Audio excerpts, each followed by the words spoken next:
Well, it's under Saturday morning. You know what that means. It's time for the Remax Magnolia Real Estate Show. And joining me, well, the better half of Michelle Cummins. Woo. You like how I threw that in there, Richard? Oh, yeah. The better half. I'll interject. I can't take that, Curtis. Yeah, well, it's Richard Cummins, everybody.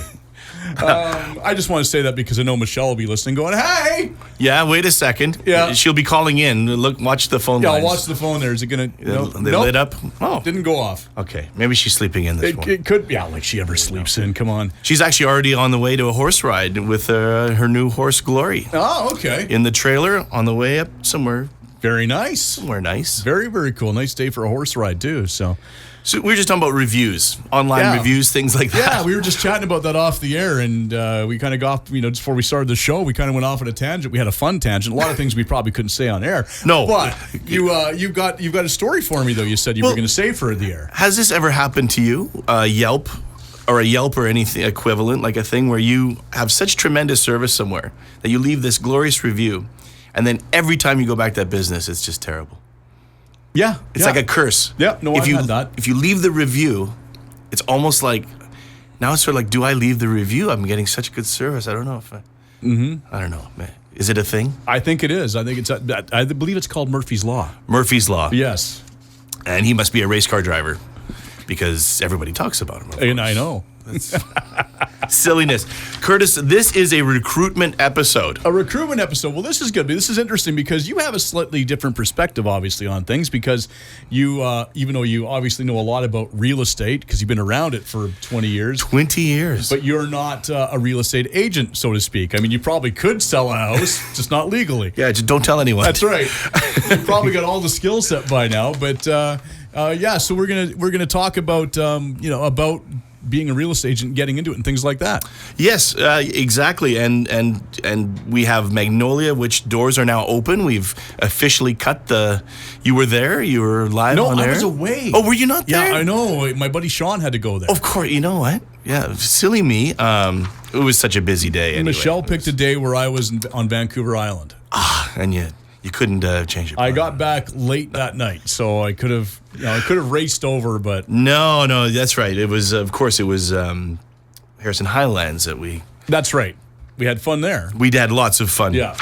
Well, this is a recruitment episode for Magnolia because the doors are open. We cut the ribbon. The mission accepted us. We had the council and downtown business, and they gave us a thumbs up. So I think we're in business. I think so. It is a nice big office, so you've got room for people to sit there. And I mean, agents don't work in the office that much anyway, but you've got the room for people to come and go. We do. And this is we'd like you to come and be in our office. Now we can't recruit any Remax people. We are Remax Magnolia, of course. Remax. You're already with Remax, so hey, you already have won the ticket, the golden ticket. This is to everybody else, realtors, either just starting, or you want to be a realtor, or you're a success and you just want a good location to hang your license. Sometimes it's location. Absolutely. And of course, one of the things about again your perspective, I mean, your wife is a realtor, a very successful realtor, been doing it for 20 years, and now in the last year or so, one of your best friends has become a realtor, and you've watched his journey as well now. Absolutely. It's just stunning. He's top vast sales like James Minchow, who has been on this show many times. He gets picked on pretty much on a weekly basis. Does he? Yeah, everybody picks on James. Oh, well, I'll go the opposite way. I'll say James was a highly successful salesman in his prior business life. He sold lasers. I mean, what kid didn't want to grow up and sell lasers? No kidding. I mean, blasters and phasers. I mean, they're not like they were in the movies, but still kind of cool. No, I guess James he never told me that part. He came over. That's how good. Is that almost Michelle speak? It's your Californian accent. It's my California accent. I've been absorbing it all these years. Assimilated into the Hartunian clan now. The Hartunian clan. Well, someone hates these cans, Mr. Hartunian. So, you know what? How can you invite someone over if they don't get to know you? This is sort of like our fireside chat. Like, who is that? It was like the famous president would have his fireside chats, or someone would. Anyway. Yeah, I've heard the phrase is used a lot. I don't know where its origins are, but no, I know what you're saying. So you just cuddle up by the fireside wherever you are this Saturday morning. And I'll tell you a little bit about ourselves, so you know, like, what sort of crazy you want to get yourself into if you come over to Magnolia. So you know what? So me and Michelle, we got together. I guess that was 98. You know, always worked hard, but young people, you know, you're doing different things, big dreams. You know, we managed a horse ranch for about 5 years. That's where we started out. It's fantastic. Started working in film. Vancouver film industry was starting to explode, which is really great. And a lot of people always ask us, well, why real estate? Why was that the thing? And out of the millions of things you can do. So Michelle was working at Thrifty Car and Truck Rental, which was in Langley on the bypass. And this kindly gentleman came in, and he was after a flight, and he needed to rent a car. Or something. He needed a car. And he came to car rental. Who'd have thunk? But he saw Michelle on the computer because there was a bunch of forms and stuff, and you'd fill out names and driver's license and things. And you got to remember, this is pre-iPhone. This is pre-Facebook, pre-Twitter, pretty much the internet was fairly new. It was dial-up. You heard those funny musical. And he said, I'm a realtor, and I see you really know how to handle that computer. You know, would you ever think of being a real estate assistant? And it was just one of those things that just happened. And yeah, sure, why not? Let's try it out. And so she did. She left the car and truck rental business, got into real estate. And this was a time, again, pre-Facebook, pre-iPhone.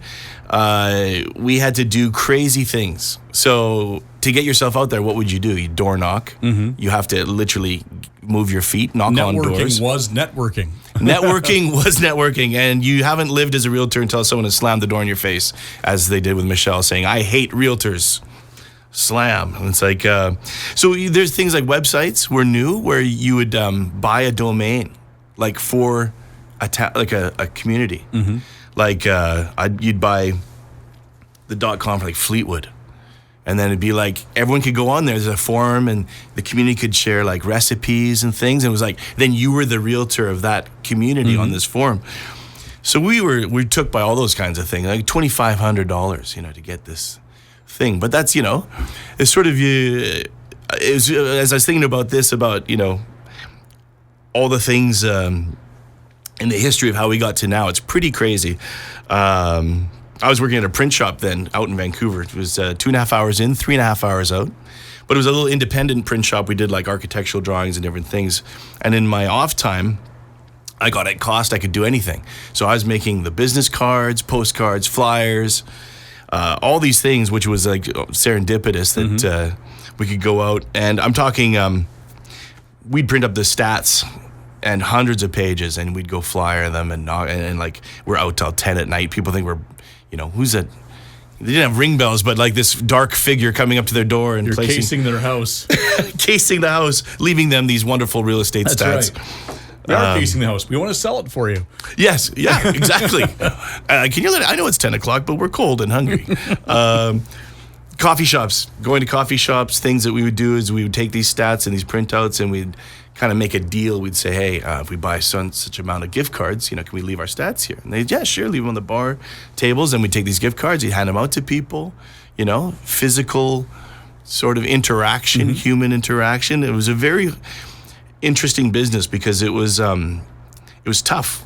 You can't just call up, you know, like the Pattison way, I call up your friends and you work everywhere and sell them a car. And then once you've exhausted your friend circle, Pattison would fire you. Yes. But, you know, it was sort of, you couldn't really do that because it came off, I don't know, sometimes like MLM or whatever. It's just like, I haven't heard from you in a while. Yeah. It only works when people are wanting to buy or sell a house. That's right. Otherwise, it's like they'll, you know, listen to you and they'll be like, all right, whatever, and carry on. I mean, it's, you know, it's something that it's all about timing. Yeah, and the disingenuity. Disingenuous? Itty. I'm used to helping the show. So I need it, man. Where's my other cup of coffee? Yeah, we need another cup of coffee. I could use another one too. But, you know, it just, So, the best thing is just to get yourself a name and a reputation and then try and build on that. We had a lifestyle magazine for a while, like a home life of things. Of course, we crammed it full of our own marketing and everything. But, these days, like when magazines, newspapers, stuff on the way out, this is the stuff you sort of had to do. And then you're doing it, the few listings you do get, sometimes it's a 6-month paycheck. You have to find out what you're doing in between. So a lot of hard work. Yeah, we were out at I guess out Coronation Park out in Surrey, and then Guy Reisbauer I think he moved on, and he was the kindly old gentleman. I don't know if he's still around. I haven't seen him in a long time, but went to Wilson Croft in Langley, and now, here we are. The office has about 250. I'm almost thinking, probably now around 300. Huge office. You can have that many agents in an office. Now I'm thinking of Magnolia recruiting. Okay, well, just, let's see what happens. 250. But all this stuff that we were doing, and Michelle especially, just literal hitting the pavement. She became number one in out of all those realtors in the office, and tech was advancing. I remember we'd have to drive everywhere with papers, at 11:30 at night, and the thing has to be signed by midnight. Yeah. And we're driving out to Coquitlam from, and then tech sort of came, and you sort of had DocuSign, and then you had other things. Also, we had the iPhone, and we were always sort of on the pulse of things. We always wanted to be innovative with every step. So when the iPhone came out, Michelle was the first real estate agent who actually had an app. And we'd have listings, stats, contact, or you could look at other things, and it was crazy. I mean, that's one of those things where no one really quite understands today how everything was like a step in a ladder back then. Mm-hmm. It's crazy, like just technically and socially and in business, how things change. But she had this app, and it was really crazy. You could look at a listing, and I remember it was like Word, nothing, because Apple and Microsoft are so far apart. Yeah. And we were I remember we found this trick of a shell. I don't know if you heard about that in computers, a shell. Yeah, I know what you're talking about, yeah. And we could open up a Word document in Apple in a shell program, and we were teaching other realtors to do this. They thought we were geniuses, and I think it was just by accident. But no, we were innovative every step of the way. It was nuts. I remember in those days, laptops would actually fill your lap. Yes, they were huge. They were heavy. Batteries were awful. Hot. Yeah. Men probably became dormant, after years of laptops on their. Exactly. What's the word? Yeah. No, I know what you're saying. It's funny because you're saying all about how technology. I mean, a lot of what you had to do in the beginning. Now you're just doing all the same stuff, but you're doing it online with a computer. Yeah, you're not beating the pavement anymore because you're on social media and you're getting your views and things like that for people to see, and you're doing your paperwork there, and you're doing a lot of your marketing there. So it's funny. It's a lot of the same skill set, but it's just moved. Yeah, and people trust it more now. Mm-hmm. Like you'd email them in the old days, and they're like, "What? An email?" And it would be like it'd go to their trash, or it'd be like. All these things, like it was now it's like, oh yeah, can I have your email? Sure. In those days it was like that email was just for close friends. Yes. or your phone number or anything, or even things like putting your phone number. It wasn't just an office number anymore. It was like your personal number is up on a billboard. Yeah. And so those days too, you'd get those prank calls, is your fridge running? But it's sort of blows my mind now, just sort of thinking of the days of choosing to become a realtor, and the work and coming along. And the meme, of course, you remember the real estate meme, people dig ditches, there's all these other workers, and then the realtor sits at home and just counts their money. It's not like that. I know that from, I have a friend up in North who does real estate, so I had a bit of insight before. And with Michelle, I mean, I know that her cell phone's on 24/7. Yeah. And sure, some days she might only have to work a couple hours and she can go for a horseback ride or whatever else. But other days she's going from 8 a.m. until 11 p.m. Oh, yeah. Yeah. In fact, we were at the new realtor conference that we have in Kelowna, and I remember sitting at a table, and this girl just looks at me with these wide eyes. She goes, "What? this isn't 9 to 5? No. I'm like, oh, you're in for a surprise. And if you're listening out there, I hope, if you can make it 9 to 5. Good on you. Good on you. You've figured out a way to beat the system. Yeah, let us know. Yeah. Just call us up and give us the secret. But, things just got busier. And as tech grew and as we just kept at it, and then I was working, in the print and things. And then I was, of course, a musician. So I had to do my stint at Long McQuaid, which was, good because, discount, employee discount. I worked with John Higgins, who we both know. Kyle Radomski, we both know, yeah. Loom large in the country world. But I realized, at that point, talking, like we were saying earlier about if I hired myself, and if we hired me, if the company hired myself, Michelle could technically be in two places at once. With me getting the grunt work, like I could be out putting signs up while she's doing a home evaluation. So that would also, it really worked out. We could, and drive, especially if she's on the phone so much, being in the car and just not having to, even hands-free, it's tough, Yeah. She's, now I can drive around and we were suddenly two people going for it. And we're keeping ourselves on the trend, of real estate. So how did we get to Mission? It was the whole promise of the waterfront. That was all going to be redeveloped. They were going to bring Mick Barge back. Which they keep talking about still, redeveloping the waterfront. It's finally happening. We finally have our hands on actual plans, physical plans. And we said yes to, almost like yes man, we said yes to a lot of things. We worked from Vancouver to Salmon Arm. But, so we worked at Mission and, people don't really think of Mission as a thriving real, but you got a lot of top producers are in Mission, and Michelle being part of that top producing community of realtors, and it's just like it's amazing. It's an amazing place to be, and it's a nice place to live.